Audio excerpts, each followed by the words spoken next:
Hundreds stand in the midst of what looks like a post-apocalyptic world.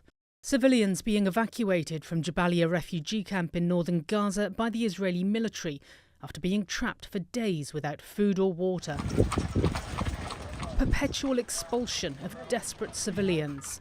The United Nations Human Rights Office warns the population in northern Gaza may be destroyed through, quote, death and displacement. UN teams on the ground claim forceful transfers of people. Israel says Hamas is regrouping and rebuilding in the area, which it is fighting to prevent.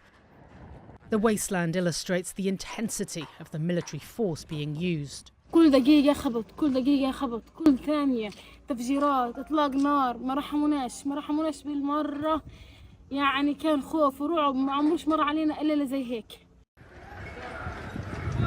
Remarkable that the hell civilians have lived through for more than a year could still get worse. The reality increasingly resembles the so-called General's Plan, a proposal to force civilians out of northern Gaza and block aid going in.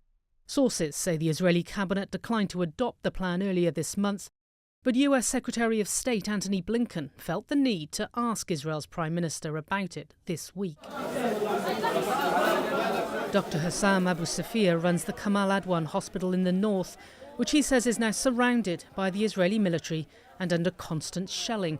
He says they ran out of blood and medication on Monday, calling the constant stream of injured a massacre. طبعا الكوادر الطبيه اصلا كوادر يعني اعدادها قليله جدا وحجم الاصابات لا يتناسب اصلا مع المكان وبالتالي يعني تم تطبيق النظام المفاضل في كثير من الحالات تركنا منهم من يموت.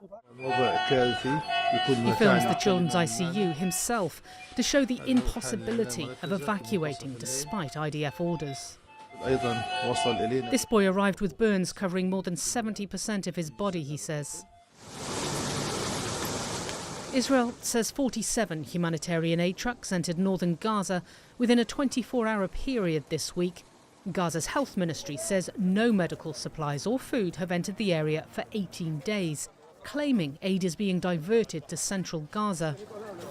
UN aid workers cannot find food, water or medical care, according to the head of the UN Agency for Palestinian Refugees, adding the smell of death is everywhere as bodies are left lying on the roads or under the rubble. Gazan health officials say more than 770 have been killed in the more than 2-week Israeli campaign. No breakdown of militants versus civilians. But the innocent are among the hardest hit in this never-ending war. This young boy Adam was pulled alive but injured from the rubble last week. The man who saved him says his greatest pain was when he heard his parents did not survive.